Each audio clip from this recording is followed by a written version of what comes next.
전옥표 씨의 이기는 습관, 두 번째 원리는 창조적 고통을 즐긴다 하는 것입니다.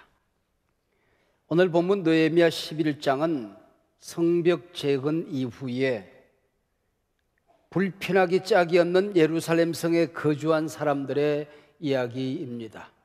소위 창조적 고통을 즐긴 사람들, 다른 말로 말하면 불편을 자원한 사람들의 이야기입니다. 오늘 느헤미야 11장 1절과 2절 두 절을 봉독했습니다. 이 짤막한 두 절 안에 예루살렘이라고 하는 말이 3번, 거주하였다라는 말이 3번 나옵니다. 자원하는 백성이란 말이 나옵니다. 느헤미야 11장을 요약하면 불편과 고통이 따르는 땅 예루살렘에 살기로 자원한 사람들입니다. 그래서 오늘 설교 제목이 불편을 자원한 사람들, 불편을 자원한 사람들입니다. 예루살렘은 아브라함이 하나님의 지시를 따라 사랑하는 아들 이삭을 바친 모리아가 있는 곳입니다. 다윗이 정복하고 시온성 혹은 다윗성이라 불리워진 도시입니다. 솔로몬이 성전을 건축하고 하나님의 도성 거룩한 성이라 불렀던 땅입니다. 성전이 있는 곳, 임금이 사는 궁전이 있던 이 예루살렘이 바벨론 느부갓네살 왕에게 점령당하고 점차 폐허의 도시로 변모해 갑니다. 너무나 오랜 세월 동안 버려져 있던 예루살렘 성을 느헤미야가 재건합니다. 그러나 아직도 이곳은 사람이 살 만한 도시는 못 되었습니다. 짤막한 시간 안에 무너진 성벽, 불탄 성문이 수축되었다고 하나 마을이 조성된 것은 아니었습니다. 사람들이 살만한 상하수도, 도로 등 기반 시설이 갖추어진 것도 아니었습니다. 아직도 무너진 잔재들과 쓰레기 더미가 곳곳에 쌓여 있었습니다. 예루살렘의 열악한 환경이야 그렇다 치고 성문 밖을 내다보면 성벽 재건 과정에서 끈질기게 괴롭히던 원수들이 아직도 시퍼렇게 살아서 호시탐탐 노려보고 있습니다. 산발락과 도비야, 모압과 암몬 대적들은 느헤미야만 페르시아로 돌아가기를 기다리고 있습니다. 언제든 쳐들어올 태세였지요. 이런 상황에서 비록 예루살렘이 그 옛날 하나님의 도성 시온성이요 거룩한 성전이 있는 곳이니 이 성을 지키며 살아보자 할 만한 사람이 얼마나 되었겠습니까? 그 누가 살벌한 위협을 무릅쓰고 고통과 불편을 내가 지겠다고 자원한 사람이 얼마나 되었겠습니까? 악이 기승을 부리는 온 세상에 이 악한 마귀들이 우글거리는 이 땅에서 앞장서 진리를 감당하며 내가 피 흘리기를 기뻐하겠다고 나서는 사람이 어디 있겠습니까? 내 할 일도 태산처럼 쌓여졌는데 교회 중심 자리에서 무거운 짐을 감당하는 사람들, 남들이 가기 싫어하는 곳으로 달려가서 흔쾌히 고난과 고통, 불편을 감당해내는 사람이 얼마나 되겠습니까? 제가 어렸을 때만 하더라도 어머니와 제가 교회에 나간다는 건 곧 고난을 의미했습니다. 집안에서는 조상 제사도 모르는 불효자라고 취급을 받았습니다. 마을에서 교회 다닌 사람들은 조롱거리가 되었습니다. 예배 드린 도중에 머리채로 끌려나가는 아줌마를 종종이나 보곤 했습니다. 주일학교에 다닌 아이들도 할아버지, 아버지의 눈치를 피해서 나오곤 했더랬었죠. 우리 마을에 사는 사람 그 누구도 성경책을 가슴에 품고 다닌 사람은 없었습니다. 비로 표대기로 뚫뚫 말아서 등대에 감추어서 교회를 다니곤 했더랬었지요. 그러다 60년을 지나 70년, 80년대 경제 성장과 함께 교회는 고난과 핍박을 받는 곳이 아니라 병 낫고 부자 되고 복 받는 곳이 되었습니다. 집회 시간마다 복 받은 간증으로 넘쳐났습니다. 치유와 축복이 잘못된 것이 아니라 이것이 복음의 핵심이 되어버렸다고 하는 것입니다. 이것이 십자가와 부활을 대신하게 되었다는 거지요. 히브리서 기자는 믿음의 전당에 오른 사람들이 누구인가를 소개합니다. 조롱받고 매질당한 사람들, 결박당하고 옥에 갇힌 사람들, 손해보고 고생하고 순교한 사람들이었다는 것입니다. 오늘 본문은 우리에게 도전합니다. 너는 예수를 믿고 불편을 얼마나 겪어냈느냐? 하나님 나라 때문에 얼마나 고생하고 손해본 적이 있느냐? 죄의 몸된 교회를 든든히 세우기 위하여 양보하고 불편을 자원한 적이 있느냐? 묻고 있는 거지요. 그대는 하나님 나라를 위해 얼마나 손해를 보았느냐? 교회를 섬기기 위해 얼마나 불편을 자원했느냐? 내 곁에 있는 어린 영혼들을 편안하게 섬기기 위해 그대는 스스로 고통을 짊어졌느냐? 그 얘기입니다. 오늘 본문 예루살렘 성의 고통을 떠맡은 사람이 누구였습니까? 쓰레기 더미 불편을 끌어안는 사람이 누구였습니까? 적의 공격을 온몸으로 막아서는 사람이 누구였습니까? 느헤미야 11장 1절 문을 열어 보십시다. 백성의 지도자들은 예루살렘에 거주하였고, 여기 지도자들이란 앞장에서 임봉할 때에 백성의 두령이라고 번역된 바로 그 지도자들입니다. 말씀대로 살아보겠다 사인한 사람들입니다. 말씀대로 살겠다 사인한 것이 무엇을 의미하는지 이들은 알았던 거지요. 희생 자리에 먼저 가는 거다. 편안하게 사는 권리를 포기하는 것이다. 수고와 고통의 자리에 앞장서는 것이다. 불편을 자원하는 것이다. 그들은 이 사인의 의미를 알았던 사람들입니다. 같은 1절은 이렇게 이어집니다. 그 남은 백성은 제비 뽑아 10분의 1은 거룩한 성 예루살렘에서 거주하게 하고 그 10분의 9는 다른 성읍에 거주하게 하였으며, 그 누가 안전 대신 불안전을 좋아합니까? 편안 대신 불편을 좋아합니까? 평화 대신 싸움과 갈등을 좋아할 사람이 어디 있겠습니까? 이때에 예루살렘에 거주할 백성을 11조 백성이라 명명하고 제비를 뽑습니다.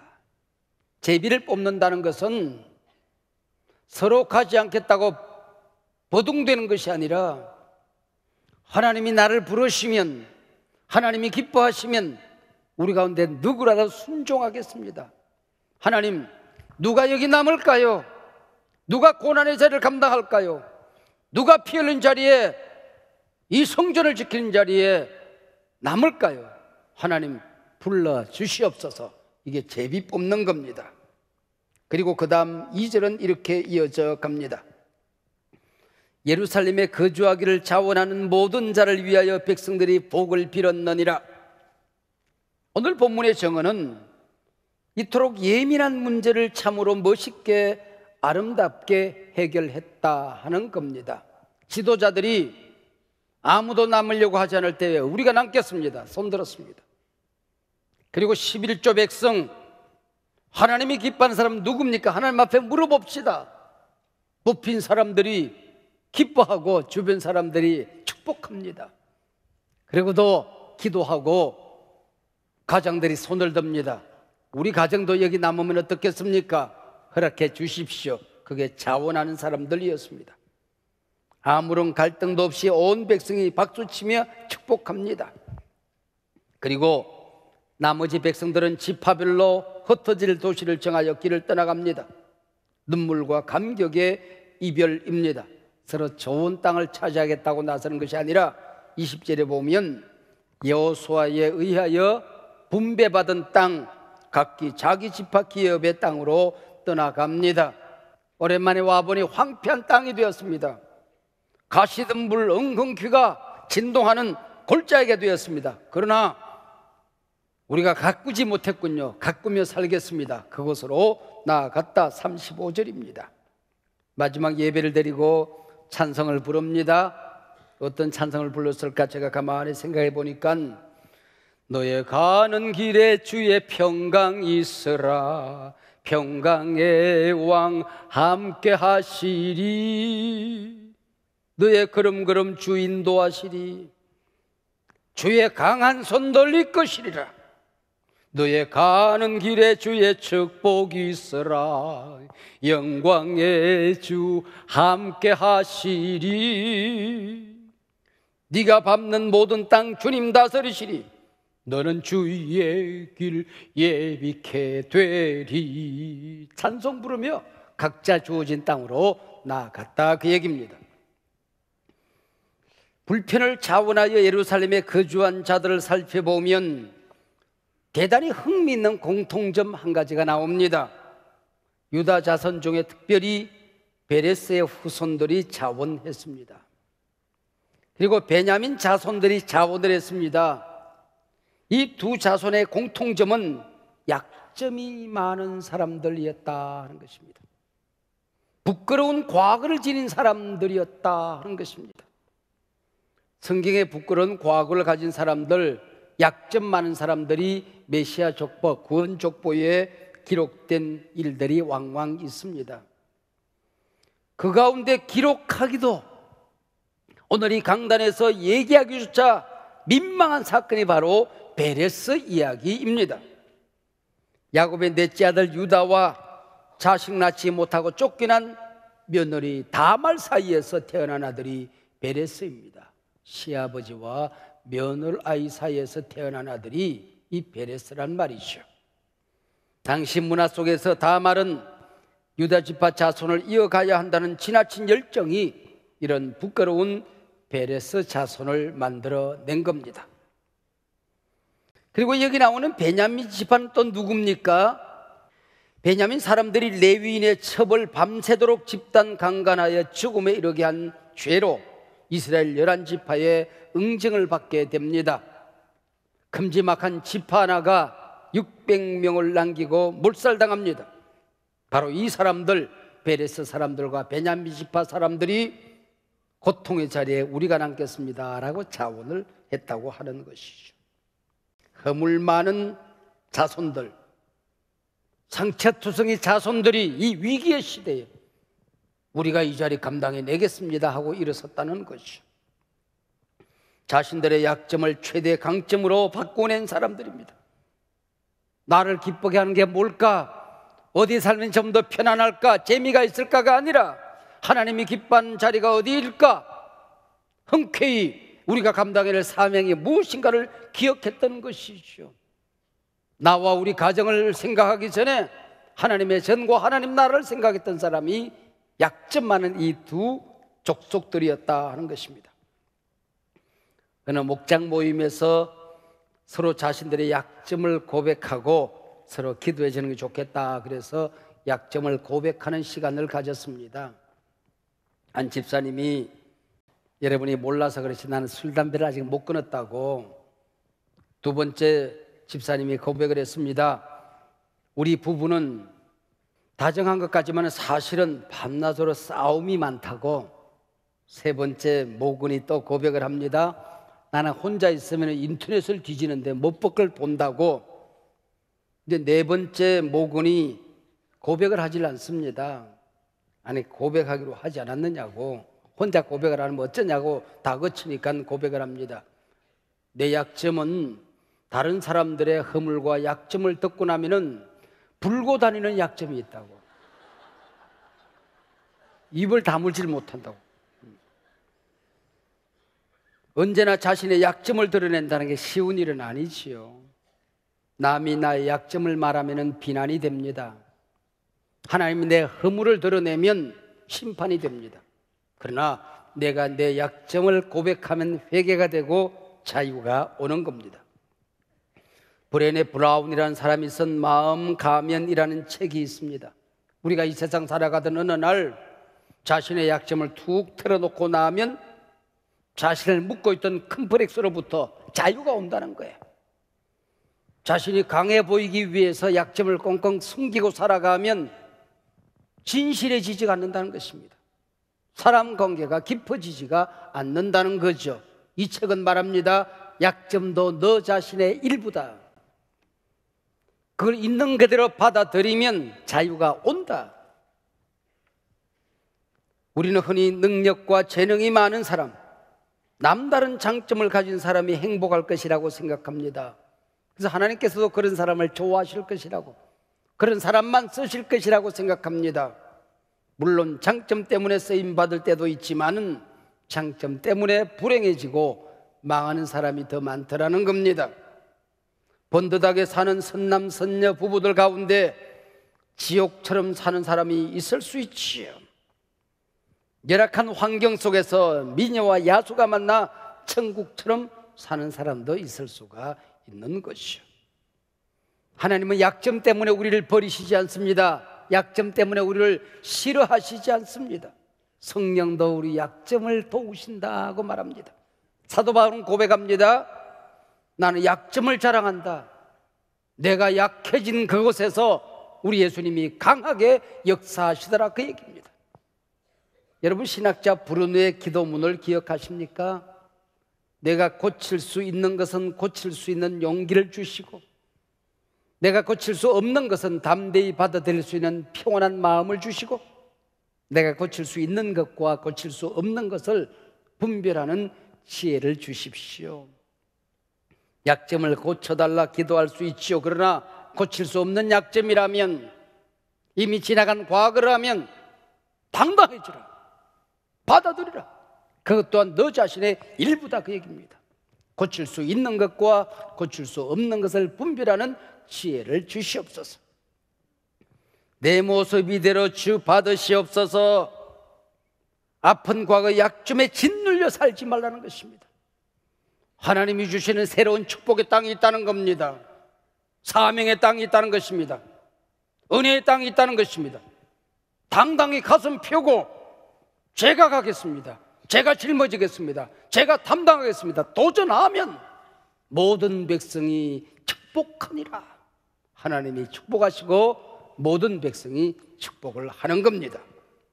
지도자들, 제비 뽑은 11조 백성들, 자원하는 자들 외에도 오늘 느헤미야 11장 10절 이하에 보면 열악한 예루살렘에 거주한 성전 사역자들이 나옵니다.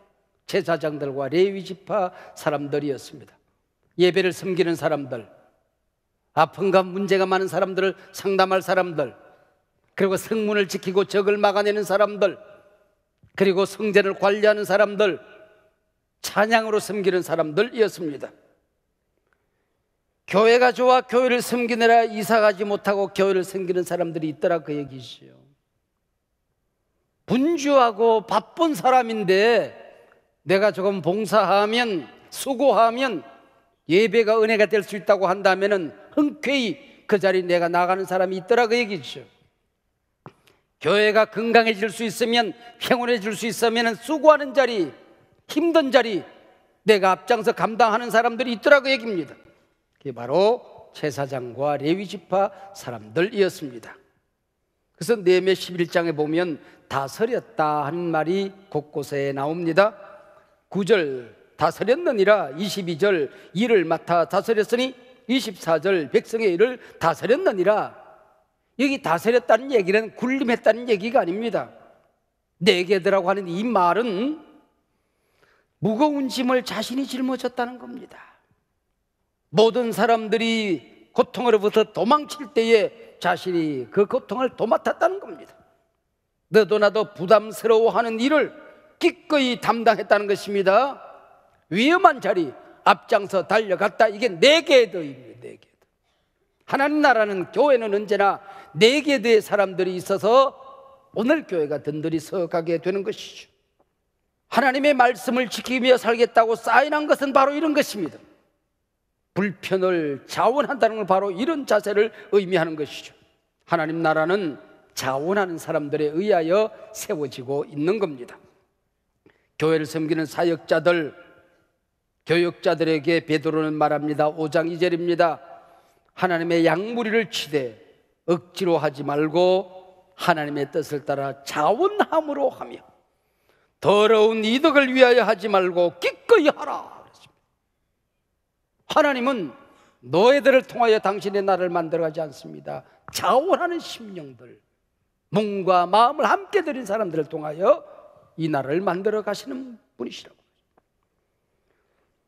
예루살렘 위기의 시대에 이 성을 지키기 위해 불편을 자원한 사람들, 그들의 신앙, 그들의 정신, 그들의 결단, 그들의 영성을 예루살렘 정신이라고 하는 것입니다.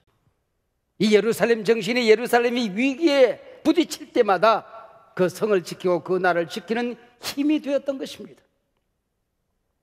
제가 졸업한 거창고등학교엔 직업 선택 10계명이 있다는 얘기를 여러 차례 제가 했습니다. 수많은 졸업생들이 있지만은 이 계명을 따라서 직업을 선택하고 이 계명을 따라 사는 사람은 없습니다. 저 자신도 이 계명대로 살지 못했습니다. 그러면 왜 이 학교는 이 계명을 끊임없이 가르치는 것일까요?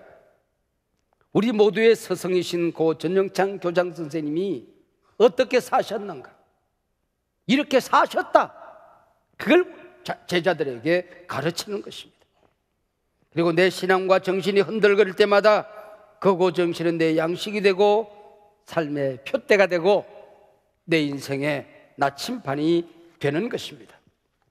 이 학교에서 많은 선생님을 제가 만났고 초등학교 때부터 지금까지 만난 선생님들은 술을 헤아릴 수가 없지요. 근데 거창고등학교에서 딱 한 학기 동안 만난 선생님이 계십니다. 전주신흥학교에서 오신 국사 선생님이셨는데 한 학기를 만났는데 지금도 서로 정보기도 하는, 안부를 묻는 사이로 지내고 있습니다. 정옥동 선생님이라고 하는 분이십니다. 이 선생님은 전주신흥고등학교 2학년 때 불치병에 걸립니다. 그래서 학교로부터 강제 휴교를 당합니다. 그리고 내가 이 마을에 사는 것은 마을 사람들, 우리 가족을 불필요하게 하는 일일 수 있겠다 싶어서 고등학생이 깊은 산속에 들어가 야생합니다. 기도하면서 기도로 병을 물리쳤습니다. 후에 전주신흥고등학교 교사가 되고 교감으로 봉직을 하셨습니다. 누가 다음 교장이 될 것인가? 모든 사람들이 이분이 교장이 될 것이라는 것을 다 알고 있었고 그렇게 생각했습니다. 교장으로 가야 될 그 무렵 학교를 그만둡니다. 왜냐하면 계속해서 교장으로 섬기면 교장으로서 자기 인생을 마칠 수밖에 없다. 고등학교 때에 깊은 산속에 들어가 하나님과 서울했던 선교사의 길을 갈 수가 없다고 판단한 것입니다. 그래서 여수에 있는 애양원에 들어가 행정국장으로 병원과 한우들을 돌보며 사셨습니다. 그러다가 중국 연변에 복지병원을 세웁니다. 20년 서약하고 선교사로 헌신을 합니다. 제가 능곡 예배당에 있을 때에 친구들과 함께, 우리도 뭐 개척교회니까 큰 돈 도울 수가 없잖아요. 푼돈 모아서 조금 도왔습니다. 그래서 선생님을 뵈야 되겠다, 기도만 해서는 안 되겠다 싶어서 중국을 찾아갔습니다. 병원 이사장쯤 되었으니 중국에 있는 낡은 아파트 한 켠은 준비해서 사시겠지 그랬더니 이분은 빈민촌 낡은 양철 지붕 밑에 사셨습니다. 당시 이곳은 집집마다 화장실이 없었습니다. 동리마다 화장실이 한두 개 이렇게 서 있습니다. 근데 화장실 문이 없어요. 옆에 여자분이 들어가고 남자분이 들어가도 서로들 얼굴이 이렇게 보여요. 이렇게 쳐다보면서 이러고 쳐다보고 있어요. 그러면 어떤 때는 휴지 좀 빌려달라고, 그러면 휴지 좀 이거 가지고 뭐 하냐고 좀 더 달라고 이러면서 얘기하면서 똥 싸요. 20년 사역을 마치고 한국에 나오셨습니다. 우리 교회 2번, 3번 오셔서 말씀을 전하셨고 작년인가 재작년인가 3.1절 예배를 여기 오셔서 인도하셨습니다. 새벽 예배. 새벽 예배를 인도해야 하니 그 전날 오셔서 호텔에 주무시게 만들어 드렸죠. 그리고 아침 식사를 대접을 하는데 그분이 그러시더라고요. 유 목사 불편해. 나 호텔에 자본 적이 없거든. 다음에 날 부를 때는 유 목사 집에서 같이 자자. 얼마나 부끄러운지. 얼마나 부끄러운지.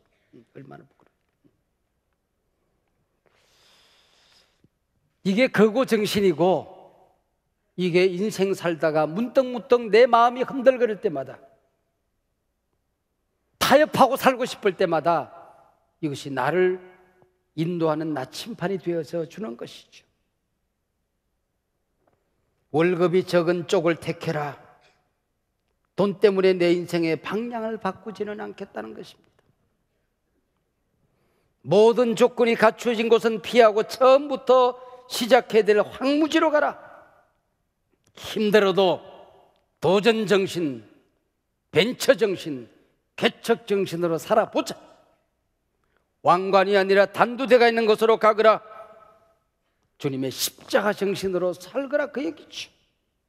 예루살렘 정신, 거고 정신, 창조적 고통을 즐기는 정신입니다. 고통과 불편의 자리가 하나님이 기뻐하는 자리라면, 그 자리가 진리의 자리라면, 복음의 자리라고 한다면 흔쾌히 자원하는 마음으로 달려가거라.